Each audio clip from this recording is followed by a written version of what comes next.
Inner peace and blessings, beloved.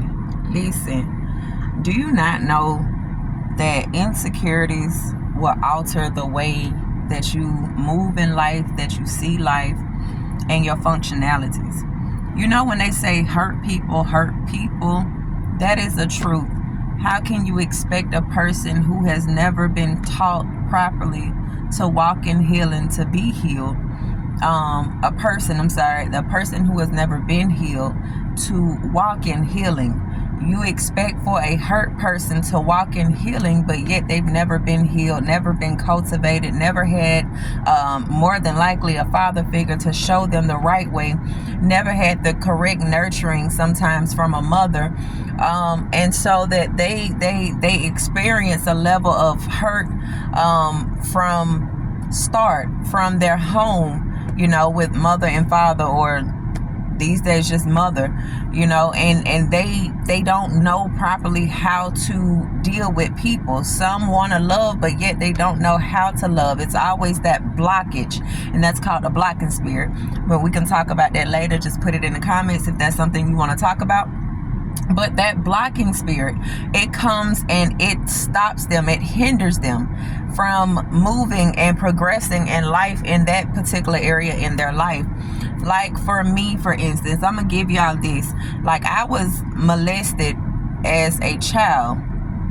I was 5 by my uncle, and I gravitated to older men,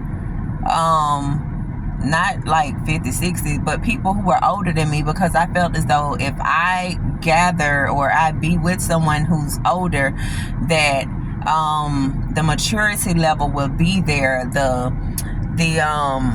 pettiness, the childlike mindset from certain men that are my age would subside, because I'm dealing with someone who was older. Now, yet I had a cap now, like 5 years was the cap for me, but however, I still found myself wanting to deal with someone older, and that's because I got, by someone who was far older than I was. Another example, and I'm gonna just give this, and it is what it is. So when it came to my choice of men, and we're overcome by our testimony, but I'm healed from this, so I want someone else to grow from it. Even down to my decision making when it came to men, I dealt with broken men, and I didn't realize that was the type of choice that I was choosing. I always knew something here and there was wrong, but I'm like, okay, well, maybe with the level of wisdom that I have, and with life, no one is really perfect, but maybe these things they'll grow out of, and once they see me moving this way, they'll follow suit with the movement, not understanding that where you meet a man at, if he's not in the same mind space that you're in, you're setting yourself up for failure. But see, I never had a man to show me that. My father, my biological father, was on drugs at the time. I was raised in a house where domestic violence was prominent.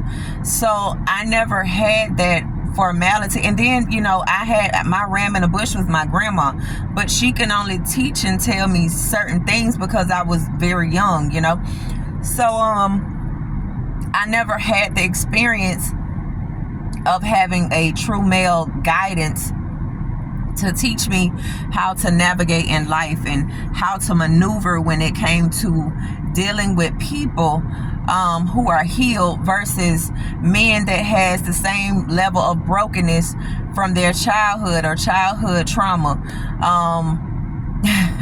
That's so crazy. That is so crazy. But it took me asking God, right? Father, change my appetite towards the type of people that I deal with, towards the people, the men that I involve myself with, right? And the more God continues to change it, the more I look and I'm like, wow, like I really dealt with that. Like, Lord, you brought me so far with the mindset. You know what I'm saying? Like, you know when God heals you, because then a value, a strong value for what you will and what you won't tolerate and deal with, it comes more prominent than any. There will not be an excuse. There will not be, okay, well, I'll make an exception for this. No, it's either it's this or it's not. And that's not to be arrogant. It's just the truth. When you're in a healed place, there's certain things you're going to deal with and certain things that you're not. When it comes to friendships, there's certain things that you're going to deal with and there's certain things that you're not. Whatever fine lines you draw, if they are breached, it is what it is from that point. For me, the bridges are burnt, and there's really no recovery for that. And that's because I choose to walk. Now that I am old enough, now that I have the option, I don't choose to go back. And now that I'm healed, that's the most important part. I don't choose to go back, because how many times must a snake bite you in order for you to understand that it is a serpent? You have to know that this is a serpent biting you, and you will learn the difference. Now, do a real friend or real relationships have moments? Yes, but it won't be so far to where